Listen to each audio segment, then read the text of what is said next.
Okay, alright. Kim Pao ay... Kim Pao, update po tayo sa pinatlahat. Eto na naman tayo guys, patungkol kila Paolo Avellino at saka si Kim Chu. Eto guys, may isang fans po tayo dito na nagsasabi na buntis na daw si Kim Chu. Aba, sobra namang hata na marites po yan, mga madam at sir. Hindi po buntis si Kim Chu natin guys. Ganon talaga po siya, mahilig siya sa maya. May mga time kasi guys na mahilig ka din sa mga food trip pa. Pero hindi naman ibig sabihin pag mahilig ka sa food trip ay buntis na. At ito pa guys kung ano yung kahiligan ni Kim Chu ay hindi naman iba o hindi naman bago yan sa atin. Kaya wag po natin sabihin na buntis po si Kim Chu dahil wala pang plano si Kim Chu na magbubuntis dahil ang dami pa niyang project guys. Marami dito ang nasasabi na si Kim Chu po ay hapot project sa ngayon.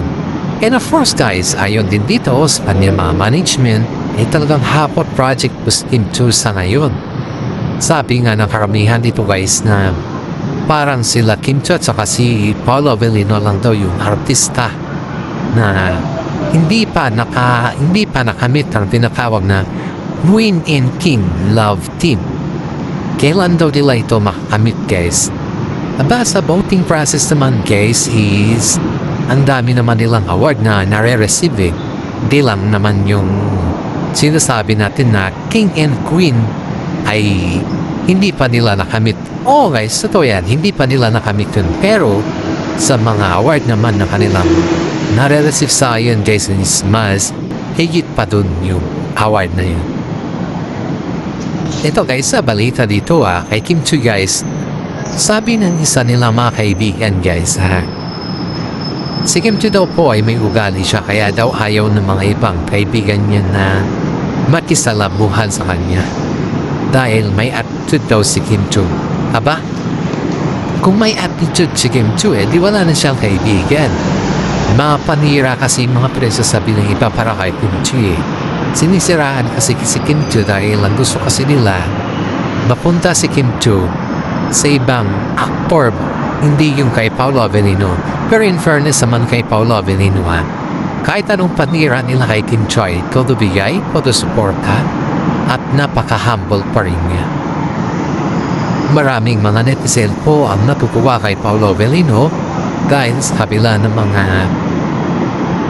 sikat niya ngayon or sa kabila ng mga blooming factor niya ngayon guys ay hindi siya naantinat sa mga buzzers, sa mga marites at yung ano pang issues na binabato sa kanya.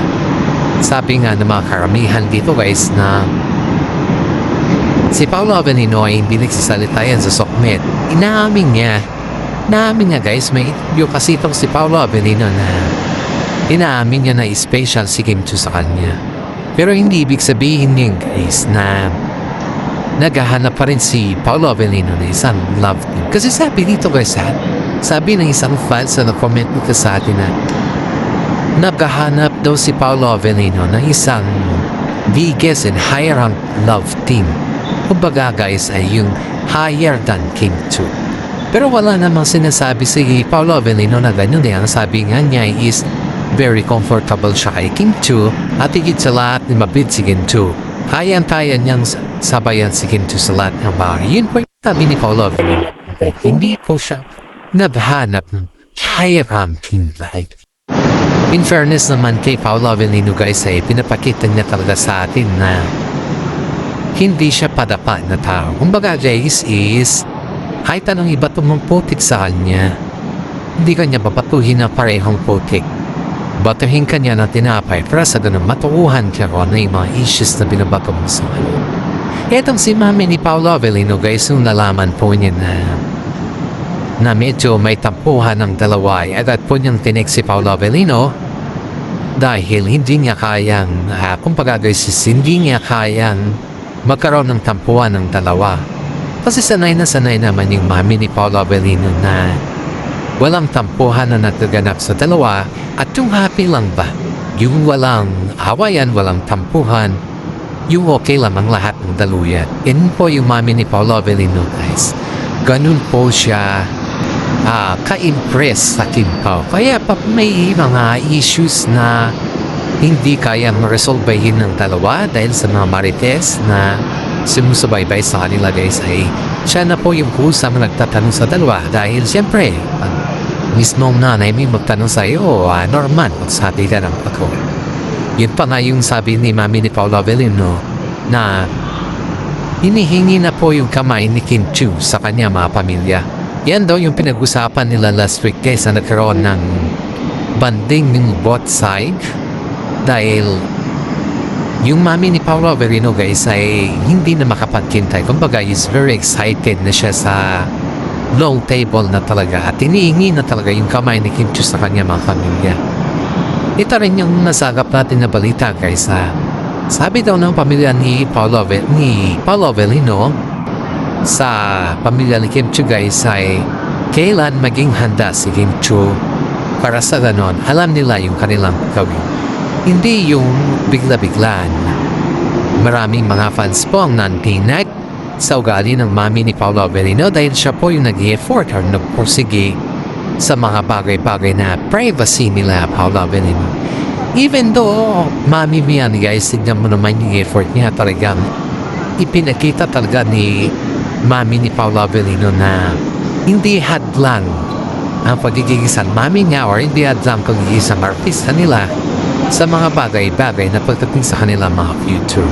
Yan po yung mensahe ng mga isa natin mga takasunod or sa natin mga fans nito na proud sila sa ugali or sa naging karakter ng mami ni Paolo Avellino dahil nagporsige talaga siya. Kundi kaya guys, nag-e-effort talaga siya para sa mga future nila Paolo Avellino sa kasakundyo. Dadako naman po tayo sa may ibang issues guys patungkol sa bagong movie nila Paolo Avellino at saka si Kim Chiu. Aba, maraming mga fans po ang nanibago sa bago nilang style or new look. Dahil yung book ni Paolo Avellino guys, sabi naman nila, he look like Korean. Sabi naman ng mga iba, hindi siya mukhang Korean pero hindi napabagay sa kanya yung kanyang look. Aba, siyempre guys, kung yung movie naman is gano'n naman talaga yung karakter ni Paolo Avellino, why not naman hindi ni-try? Huwag na po tayo mambas guys kasi ignoran naman ni Paolo Avellino ay tayo lang po ay nanonood sa kanila at sila lang po ay nabibigay niya siya sa atin para sa gano'n magkaroon tayo ng update. Pero wag naman po yung i-bash natin na hindi niya bagay kasi kadalasan kasi dito guys binabas nila yung mga tao para sa gano'n ay masira raman tong si Paolo Avellino. Ang daming mga putik po ang binabato kay Paolo Avellino sa ngayon guys dahil dun sa bago niyang looks. At hindi lamang po yan guys at dahil daw din dun sa pagsugod niya kay Gerald Anderson. Sinugod daw ni Paolo Avellino si Gerald Anderson. Ito guys ito yung i-claro po natin itong issues na to Hindi naman po sinugod ni Paolo Avellino si Gerald Anderson. O di kaya guys si Gerald Anderson po ay parang kumbaga gusto po usapin si Paolo Avellino. Pero dahil sa kabila ng kanilang toxic may schedule at nataon naman na nandun si Gerald, ay dun lang po sila nagkita. And in fairness naman, medyo okay naman yung nagpapachita pag-uusap. Pero hindi naman ibig sabihin na nung nag-uusap sila ay si Kim Chiu na yung manilang topic. Wala naman pong ganun na topic guys yung narinig natin ayon dito sa ating legit na sources kasi ang topic naman po nila is about sa kanilang mga projects at about din po sa kanilang mga galawan sa ngayon. Kaya nga po sabi ng mga fans na napakaswerte ni Gerald Anderson kay Paolo Avellino dahil kinausap siya. Hindi kagaya na mga iba hindi nga kinausap at mga iba din na medyo high pride ba. Pero in fairness kay Paolo kahit yun yung naging paksakan ng salita para sa kanya, kahit tinanggap niya lahat yung mga issues na hindi naman maganda ay rinato niya pa rin si Gerald Anderson na wala talaga. Yun yung contest, yun yung kagandahan nito guys dahil napaka-humble pa rin po ni Paolo Avellino kay Gerald Anderson. Kahit sa kabila ng mga issues sa kanila guys ay hindi talaga siya napantinag sa mga issues na yan.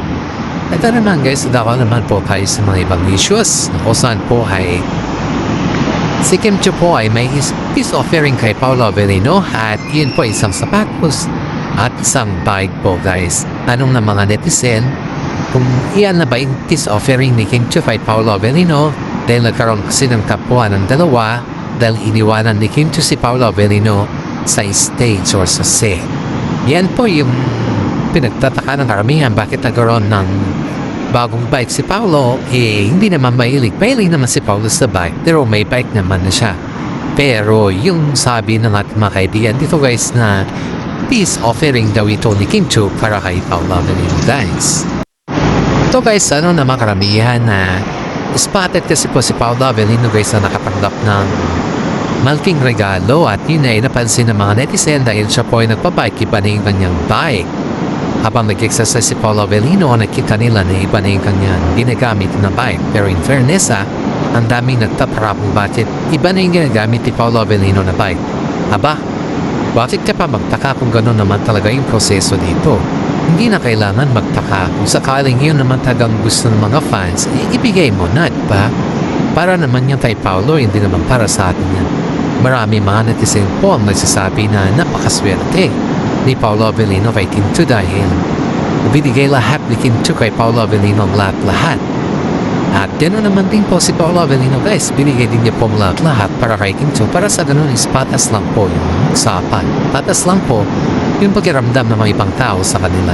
Alam naman natin guys na mahilig ang kalawa sa mga exercise, sa running, hiking, pati naman si Kim Chiu guys mahilig din sa mga biking, mga exercises ba. Kasi ang exercises kasi sa kanila guys, yun yung klaseng banding or part ng banding nila dahil sa sobrang toxic naman nilang mga schedule ay yun naman po yung kanilang banding na dalawa. Kaya maraming mga netizen po nagsasabi na napakaswerte ni Paolo Avellino kay Kim Chiu dahil sa kanyang kabaikan guys. At maraming salamat sa inyong pagkikinig sa ating YouTube channel. Paki-like and share naman po ang ating update. Maraming salamat at God bless po sa ating lahat.